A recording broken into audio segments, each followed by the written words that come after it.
cold. That is the first thing a mother's hands learn when her child stops being a child and becomes a body. You have maybe felt the edge of it. A hand that should be warm and is not. A chest that should rise and does not. In a small house in a town called Zarephath, on the wrong side of a border, a widow is holding her only son, and his skin is going cold under her fingers, and there is nothing in her arms now but weight. She had already buried a husband. In that world, a widow with a living son still had a future, because the boy would grow, and the boy would provide, and the boy would carry her name forward when she was gone. A widow with a dead son had nothing. No husband, no heir, no tomorrow. She was holding the end of her entire bloodline, and it was getting colder by the minute. And there is a strange man living in her upper room, a prophet. She had met him at the town gate during a killing drought, on the day she had gone out to gather a few sticks to bake one last small loaf for herself and her boy before they lay down to starve. That was the plan. One final meal, and then the slow end. And this stranger had the nerve to ask her, a starving widow with a handful of flour and a little oil, to feed him first. She did it. God knows why. But she did it. And the flour did not run out, and the oil did not run dry, day after day, all through the famine, because she had trusted the word in this man's mouth. She had bet her son's life on that word once already and won. So this is the thanks. This is what holiness brought into her house in the end. Not just bread that would not quit, but a funeral. The same boy the miracle flour had kept alive through the drought was now dead on her lap anyway. You can feel why she turns on the prophet. What good is a man of God in your house if your child still dies in it? You know that feeling, even if you have never said it out loud. The quiet, furious math of grief. I did everything right. I gave what I had. And this is what I got. What happens next in that upper room has happened only a handful of times in the entire Bible. And almost nobody notices that it is a pattern. Because here is what most people miss. We treat resurrection like it began on one Sunday morning in a garden outside Jerusalem. We treat it like a single event. The event, and everything before it was just build-up. But that is not what the Bible actually shows you. Death gets reversed again and again across these pages in different centuries by different hands, in front of different witnesses. A boy here, a girl there, an old man, a brother, a seamstress, a teenager who fell out of a window, every one of them, dead and then not. This is not a story about magic. This is not a story about a few lucky people who got a second chance. This is not a story about a doctrine you are supposed to believe before you die. This is a story about the one enemy that has never lost a single fight in the history of the human race. And the handful of times that enemy was forced against everything we know about how the world works to give somebody back. But I have to tell you something now at the very start so you can carry it with you. Hold this thought because it changes everything when we reach the end. Every single person you are about to meet, every widow's son, every little girl, every brother called out of a tomb, every one of them died again. The widow of Zarephath's boy grew up, grew old and was buried. Lazarus, 4 days in the grave and walking again, eventually went back into a grave and stayed there. All of them. Their graves had to be opened twice. All of them but one. There's exactly one grave in this entire story that never had to be reopened. One tomb that emptied and stayed empty. We will get there, but not yet. First, the cold hands in Zarephath. Aye? The prophet's name is Elijah, and he does something no one in the history of his people had ever recorded before.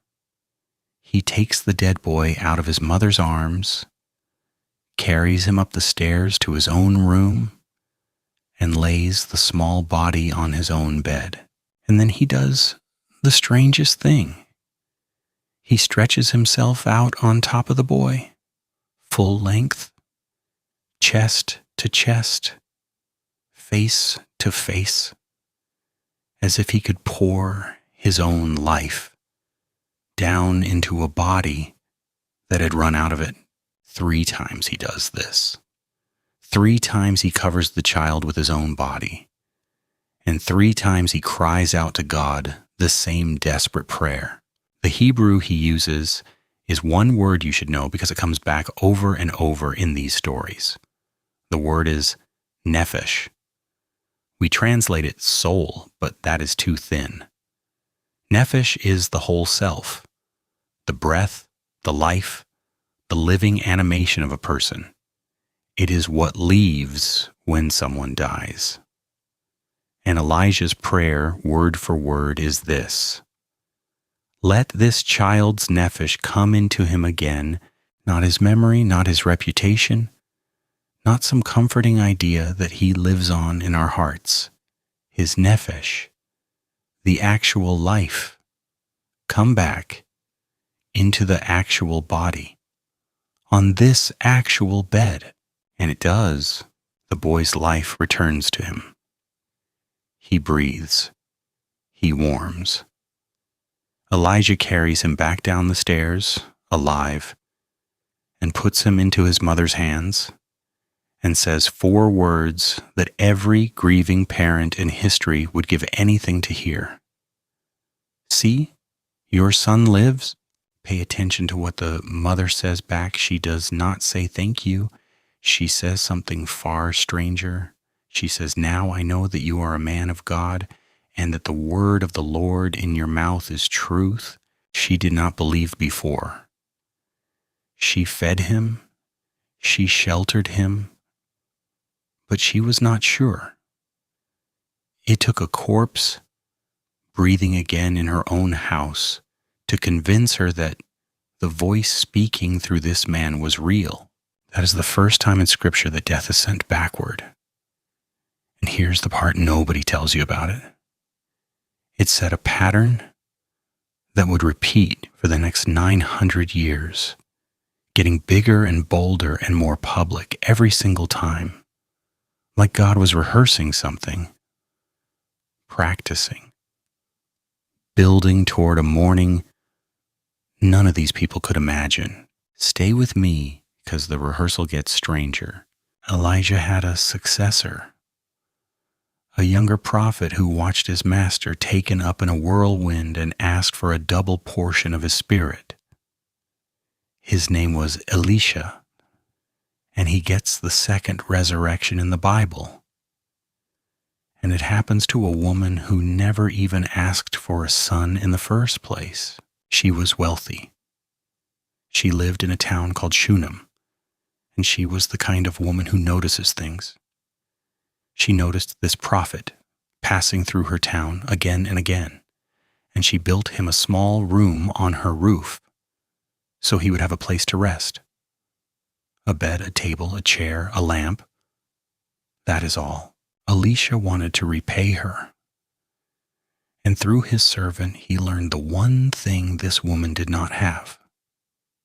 She had no son. Her husband was old. That door in her mind was closed and locked. So Elisha tells her, next year at this time, you will hold a son. And you can hear the fear in her answer, can't you? She does not laugh with joy. She begs him not to lie to her.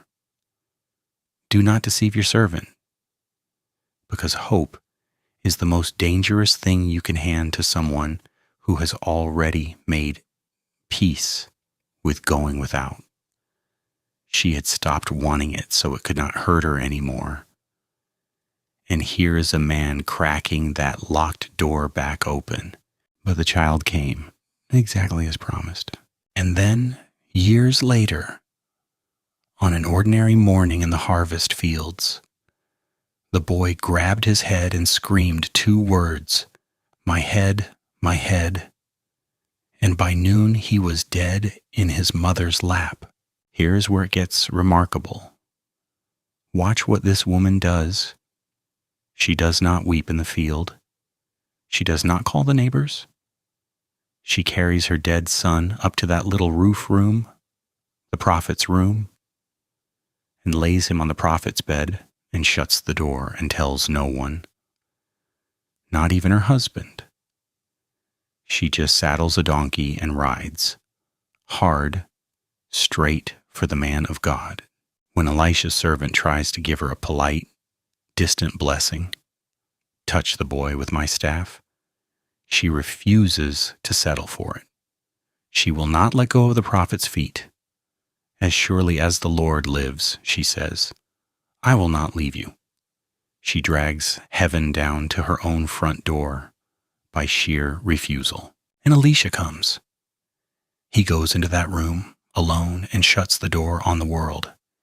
And he does the same impossible thing Elijah did.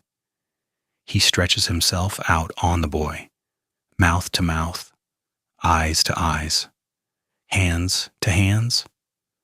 The flesh of the child grows warm under him. And then, this is the detail people forget, the boy sneezes 7 times. Such an ordinary, undignified, gloriously human sound. A sneeze. As if life, coming back, could not help but announce itself. And he opened his eyes. 2 prophets now. 2 dead children. 2 empty grave clothes that did not stay needed.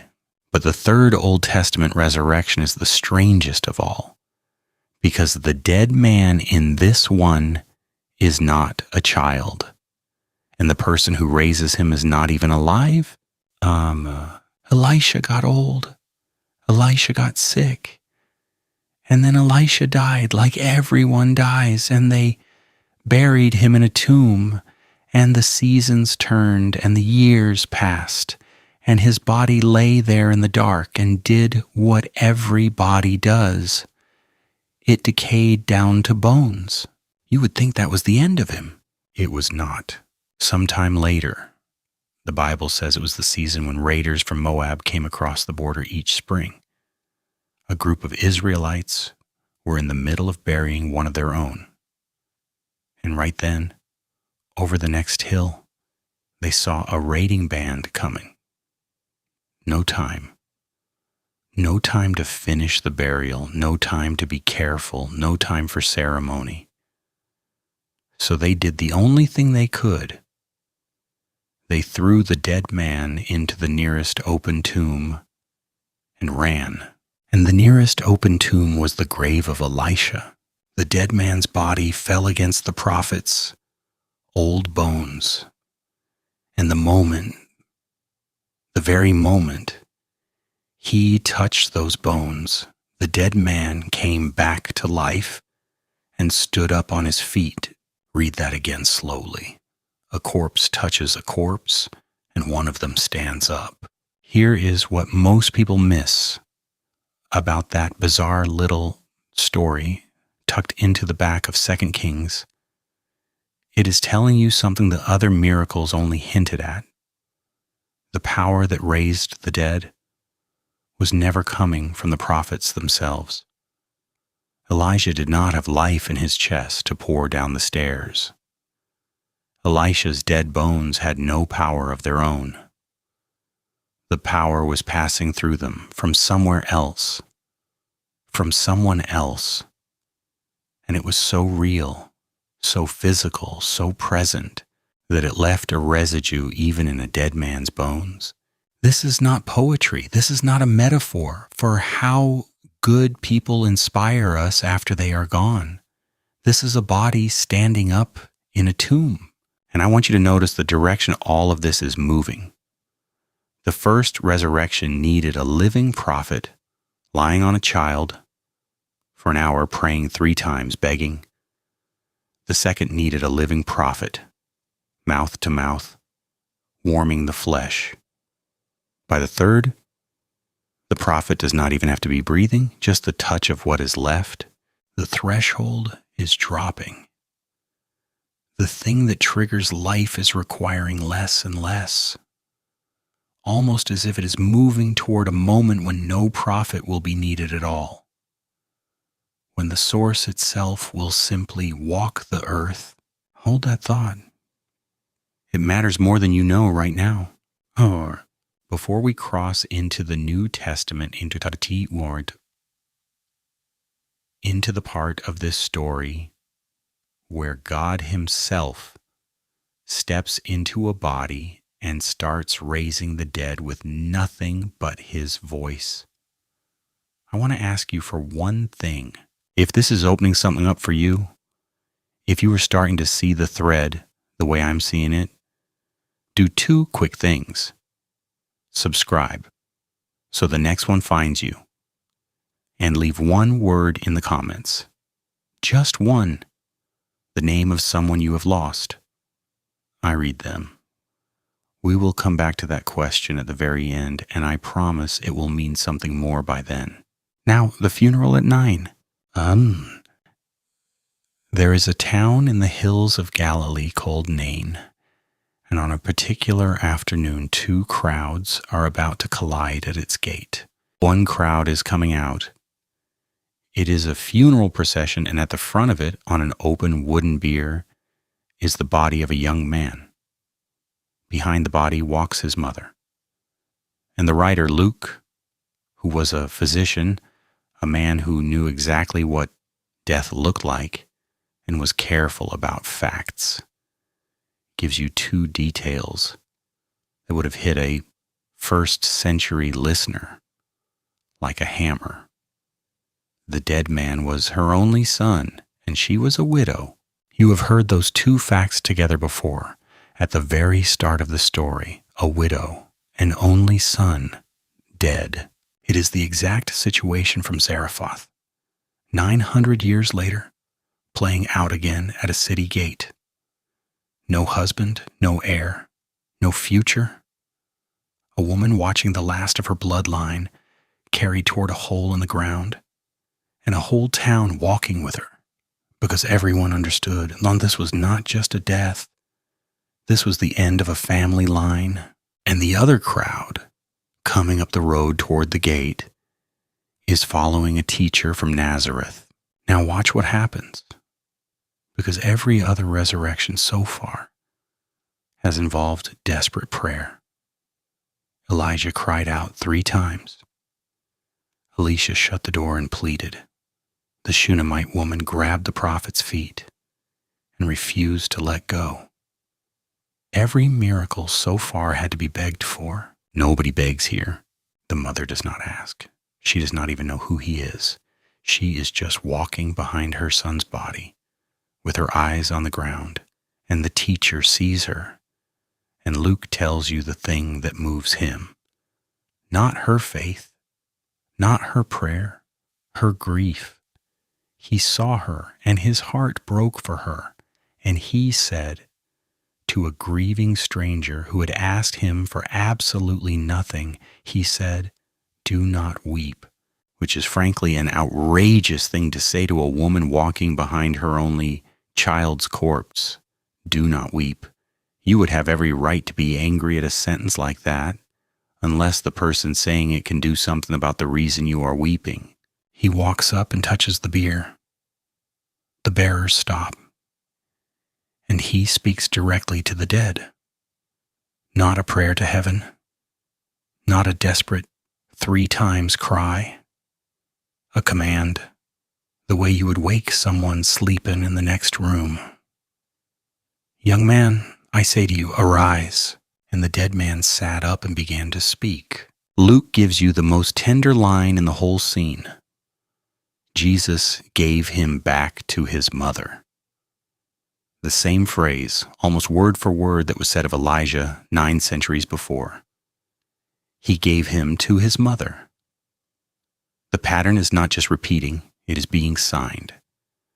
As if the one standing at the gate of Nain wanted everyone who knew their scriptures to feel the echo and ask the question out loud. Who is this? Who does what only the greatest prophets ever did? But does it with no prophet above him, no prayer before him, just a word? Here's the part nobody tells you. Up to this point in history, raising the dead was the rarest, most extreme miracle a prophet could ever be the channel for. It happened maybe 3 times in 1,000 years. With Jesus, it is about to happen 3 times in a matter of months. The rate is exploding. The thing that used to require the holiest man alive on his face begging now requires a sentence. The threshold has dropped to 0, and it is about to get personal. There was a man named Jairus, and he was not a nobody. He was a ruler of the synagogue, a respected man, a religious leader, the kind of man who had a reputation to protect and a careful distance to keep from traveling miracle workers. And he threw all of it on the ground. Jairus came and fell at Jesus' feet, this dignified official, face in the dust in front of a crowd, because his little girl, his only daughter, 12 years old, was dying. You parents know there's no dignity that survives that. There's no reputation you would not set on fire. He begs, "Come, please. Lay your hands on her so that she may live." And Jesus goes with him, but on the way, and you can feel the agony of this, if you have ever been desperate for someone to hurry, on the way, Jesus stops. A sick woman in the crowd touches him, and he stops the whole procession to deal with her, gently, completely taking his time, while somewhere across town a 12-year-old girl's breathing is getting shallower and shallower. And then the messengers come through the crowd with the worst faces a parent can see. Your daughter is dead. The words every one of us dreads. Do not trouble the teacher anymore. It is over. You are too late. Put yourself in that man's body for 1 second. He had run to the only person on earth who could help. He had humiliated himself in the dirt to get him moving. And then he had to stand there, helpless, watching the one hope for his dying daughter stop on the road to have a conversation with a woman in the crowd, while the minutes that were his daughter's whole remaining life drained away. The interruption that healed a stranger may have cost him his little girl. That is what he believed, standing there when the messengers reached him, that the delay had killed her. Stay with me, because this is where Jesus says something that the whole rest of this video hangs on. He turns to a man whose daughter has just died, and he says, "Do not be afraid, only believe." And then he says the strangest thing about death that anyone in that culture had ever heard. He gets to the house where the professional mourners are already wailing, and he says, "She is not dead, but sleeping." And they laughed at him. Of course they did. They knew a dead child when they saw one. They laughed in his face.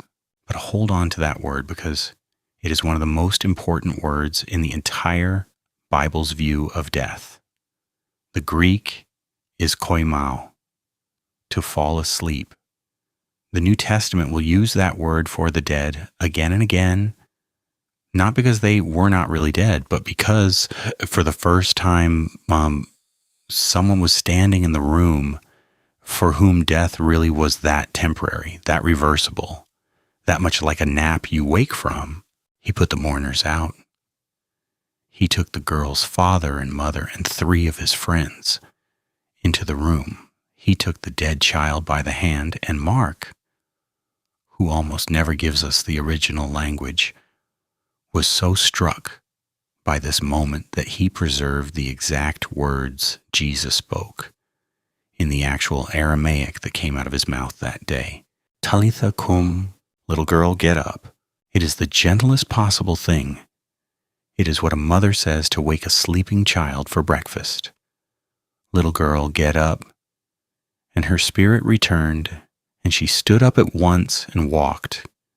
And Jesus, being Jesus, told them to give her something to eat, because she would be hungry, because she was a 12-year-old girl who had been sleeping, and now she was awake, and awake children get hungry. A widow's son at a city gate, a ruler's daughter in a back room, and the rate keeps climbing, the stakes keep climbing, the audience keeps growing, but Jesus had not yet done the one that would get him killed. Because here is the thing about the next resurrection. The first 2, he raised people who had just died. Same day, still warm. A skeptic could always whisper the same tired explanation. Maybe they weren't really dead, maybe it was a coma, maybe the physician was wrong. So the next one, he waited. On purpose. He let it go 4 days. He let it go long enough that no whisper could survive it. His name was Lazarus, and Jesus loved him. That is not a throwaway line. The Bible says it plainly. Jesus loved Lazarus and his 2 sisters, Martha and Mary. They were his friends. Their home in Bethany was the closest thing this homeless teacher had to a place to rest. When you understand that, the next part becomes almost unbearable. Lazarus gets sick. The sisters send word to Jesus. The man who's been stopping funerals and waking dead children all over the country. The message is simple and full of trust. Lord, the one you love, is sick. They do not even have to ask. Of course he will come. Of course. And Jesus, when he hears it, deliberately stays where he is. 2 more days. He lets his friend die. You need to sit in how cruel that looks. Both sisters will say it to his face when he finally arrives. The same sentence from both of them, 4 days apart. Lord, if you had been here, my brother would not have died. It is grief, and it is accusation in the same breath, and it is the prayer of every person who has ever watched heaven do nothing while someone they loved slipped away. Where were you? You could have stopped this. Why didn't you? You have prayed that prayer. Maybe you are praying it right now. But watch what Jesus says back to Martha at the edge of that town, because it is the sentence the entire video has been climbing toward.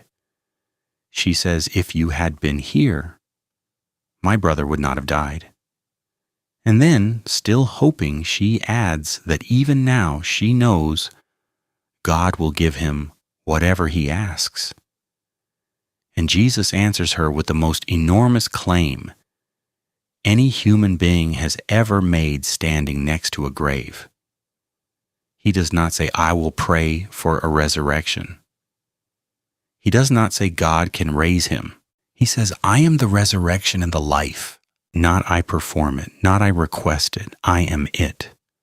The thing every prophet for 1,000 years had been a channel for, the power that had to be begged down out of heaven 3 times in an upper room, was now standing in front of a grieving woman on 2 feet, wearing sandals, telling her that resurrection was not an event he could arrange, but a person she was looking at.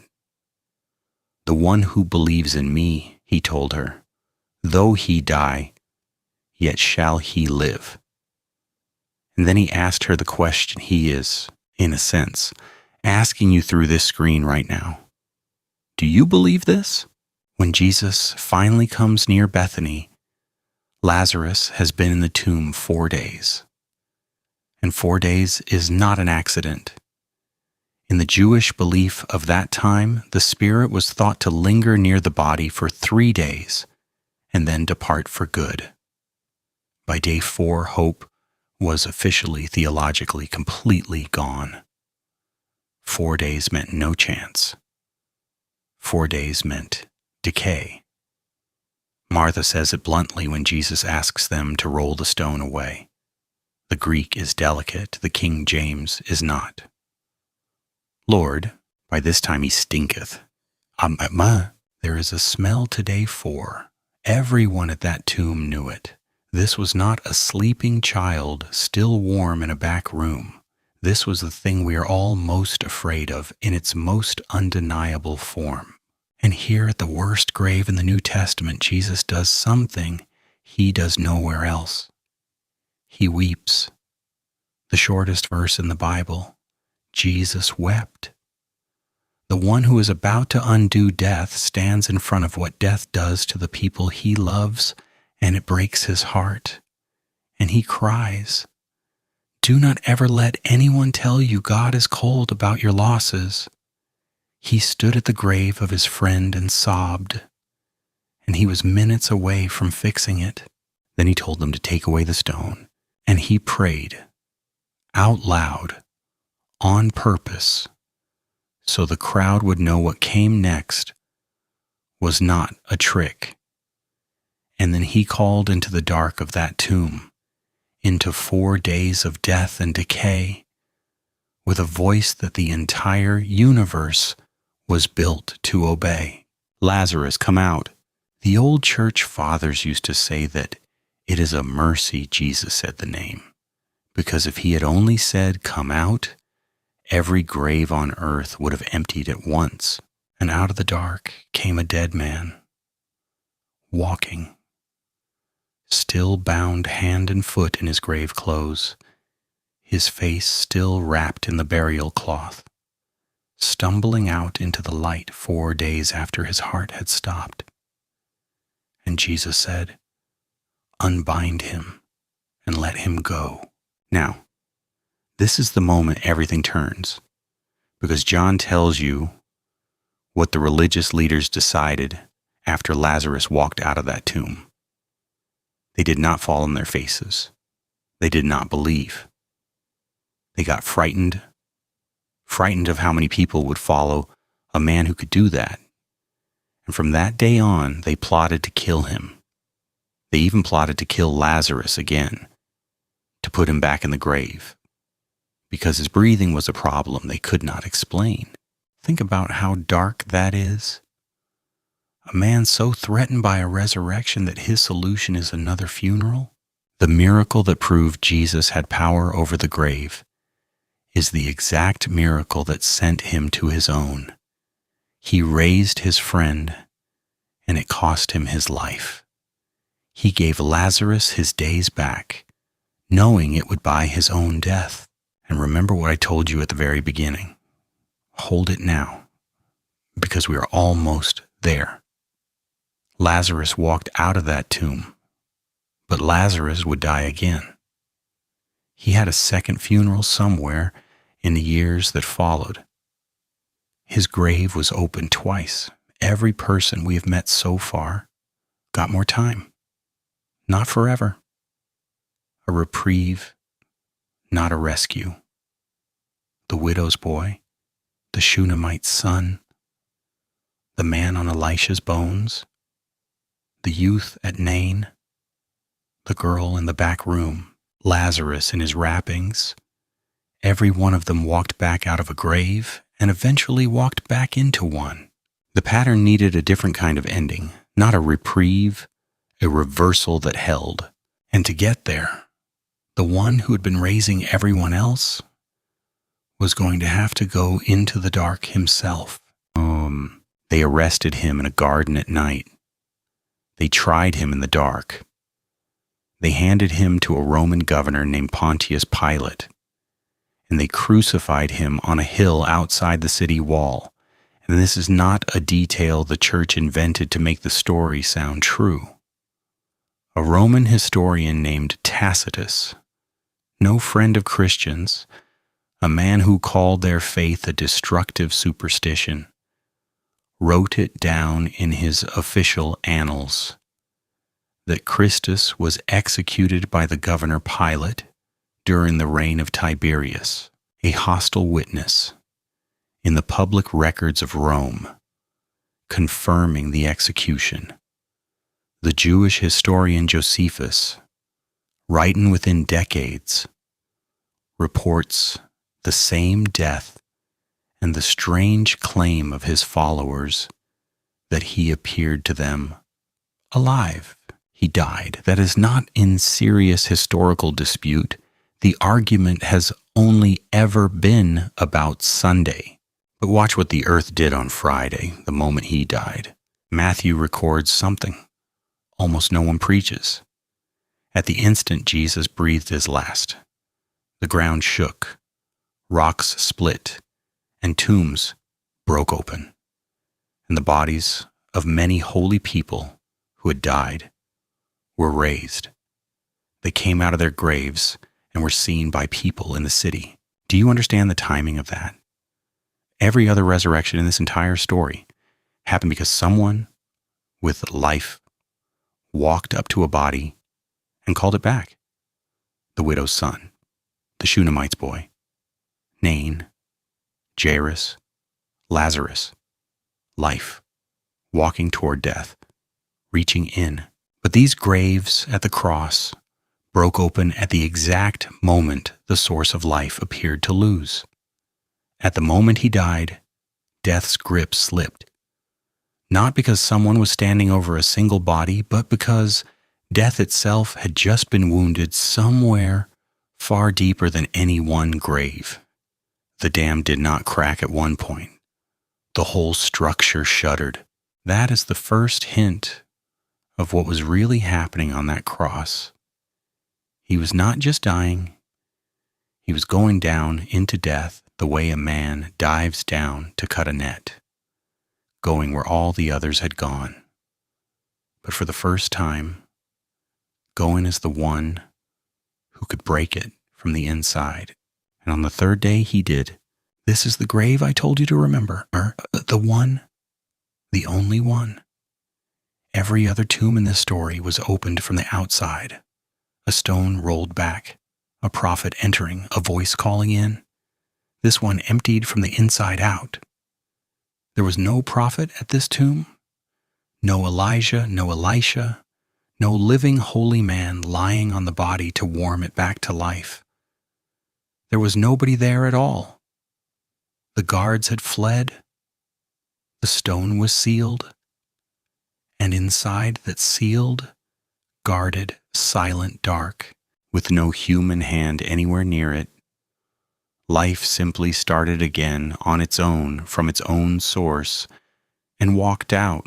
The Greek word the New Testament uses for it is agero, to wake, to rouse. The same gentle word for getting up in the morning. They use the everyday word, the talithakum word, the word you use for a sleeping child, because that is genuinely how he treated his own death. As sleep, as a thing you simply get up from when the morning comes. And the people who found it out first found it the way grief finds everything. Too early, in the dark, expecting the worst. It was women. While it was still dark on the first day of the week, a handful of women walked toward the tomb, carrying spices, doing the last sad chore love has left when everything else is gone, going to finish anointing a body. They were not expecting a miracle. They were talking on the way about a problem. Who will roll the stone away for us? That was the size of their hope that morning. Not, will he be alive? just who is strong enough to move the rock so we can tend the corpse. And they came over the rise, and the stone was already moved, and the tomb was open, and the body was gone. And one of them, Mary from Magdala, stood there in the half-light and wept, because in her mind only one thing could explain an empty grave. Somebody had stolen him. Even the resurrection, the first time a human being looked at it, looked like a robbery. Then there were the grave clothes. John, who ran to the tomb himself and looked in with his own eyes, gives you a detail he clearly could not forget. The linen wrappings were lying there, and the cloth that had been around Jesus' head was not with them, but folded up by itself in a place of its own. Grave robbers do not fold the laundry. Grave robbers do not unwrap a body, leave the valuable linen behind, and neatly set the headcloth to one side. The tomb did not look ransacked. It looked vacated. It looked like a bed someone had simply gotten up out of. Let me put this in terms the modern world understands, because it makes the wonder of it sharper, not smaller. There is a law that governs everything in the physical universe. Every star, every cell, every cup of coffee on your desk. Scientists call it the second law of thermodynamics. In plain language, it says this: everything runs down, everything decays, heat spreads out, order falls into disorder, the living become the dead, and it never ever runs the other way on its own. You will never see a shattered cup leap back onto the table and reassemble. You will never see smoke gather back into a flame. The whole universe is a one-way street pointing at decay. And at the end of that street, for every single thing that has ever lived, is a grave. Death is not just a seed event. Death is the law. Death is the math. Death always wins the equation every time, with no exceptions, since the beginning of the world. Your own body is losing the equation a little more every day, and so is mine, and so is the sun in the sky. Everything you have ever loved is, at this moment, quietly running down toward the same cold floor, except once. In a sealed tomb in a garden on a Sunday morning, the one-way street ran backward. The math broke. The law that governs every atom in existence was, for one body in one tomb, simply overruled, not paused, not delayed, but reversed and held. The cells that were decaying began to live and never decayed again. This is not a man who got a few more years like Lazarus did. This is the only human body in history that went into death and came out the other side and never has to go back. This is not a story about a religion. This is not a story about being a good person so something nice happens after you die. This is not a story about a metaphor for hope in hard times.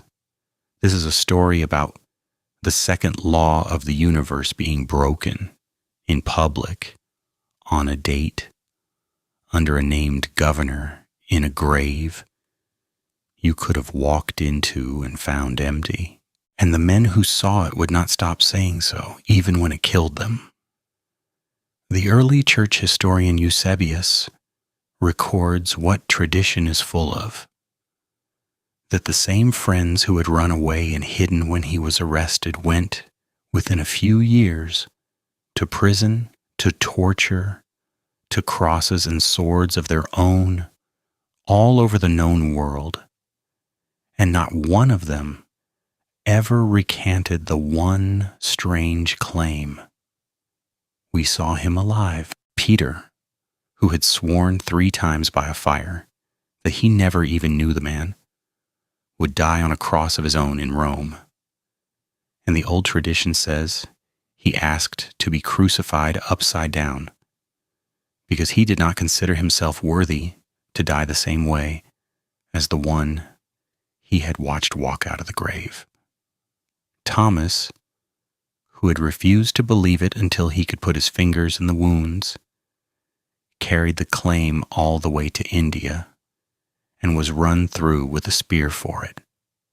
James, the brother of John, was the first of the circle to be executed, killed by the sword of a king. One by one, in city after city, the witnesses were given every chance to take it back and save their lives. And one by one, they chose the grave instead. People will die for something they believe is true. Almost no one will die, calmly and for decades, for something they know they made up.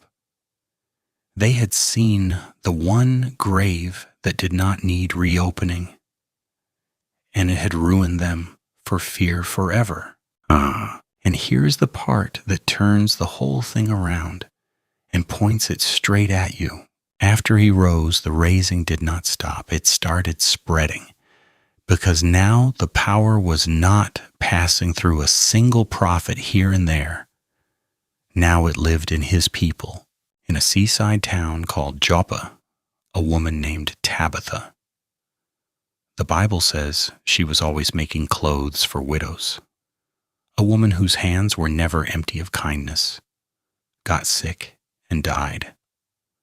The believers washed her body and laid it in an upstairs room, the same kind of upper room where this whole story started.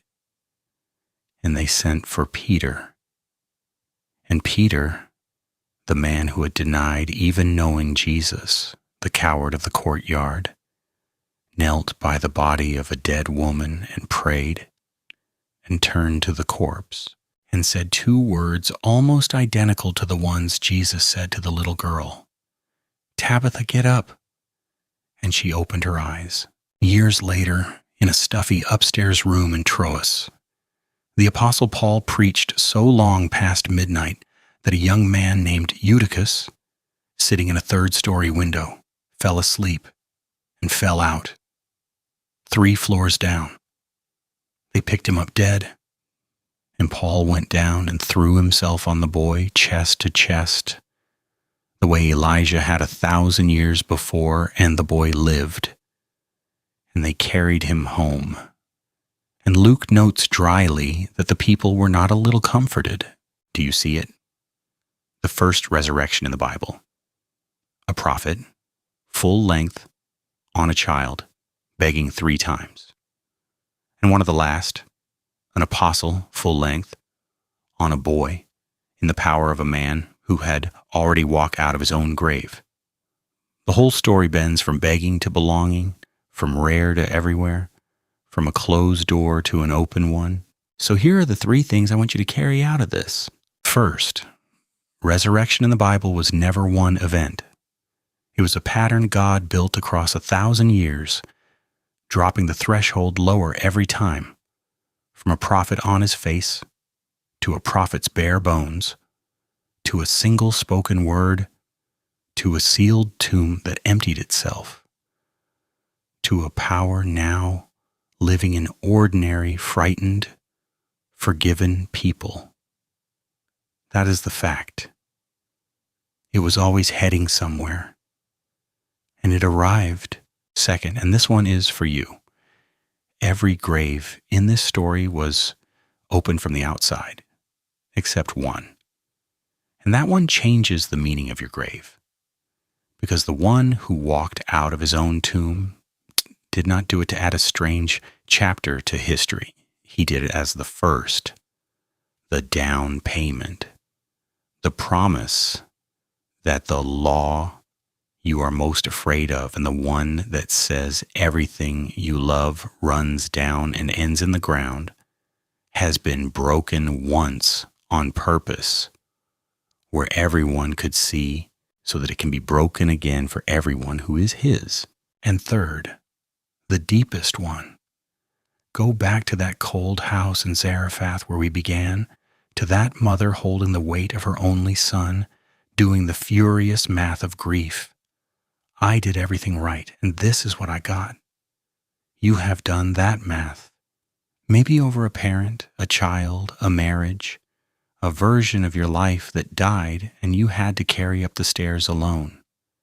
And the whole point of every single one of these stories is this: the God of the Bible has never once been content to leave the dead thing dead. Not the boy at Nain, not the girl in the back room, not his own friend, 4 days gone and stinking, not his own body in a borrowed grave, and not the thing you laid down that you think is gone for good. He has a documented 1,000-year public habit of walking up to the cold thing everyone else has given up on, and saying, get up. So here's my question for you, and I read every answer. At the start, I asked you to leave one name in the comments, someone you have lost. Now I want the harder one. What is the thing in your own life that you have already buried? The hope you stopped letting yourself want. Like the Shunammite woman who begged the prophet not to lie to her. The prayer you quit praying on day 4 because everyone knows day 4 means no chance. Tell me below, because if there is one thing every grave in this book agrees on, it is that the stone is never as final as it looks. There is a voice that has been calling the cold and the buried and the 4 days gone back into the light since the beginning. And it is not finished yet. Cold hands learn one thing first, but they are not the last thing those hands will ever feel.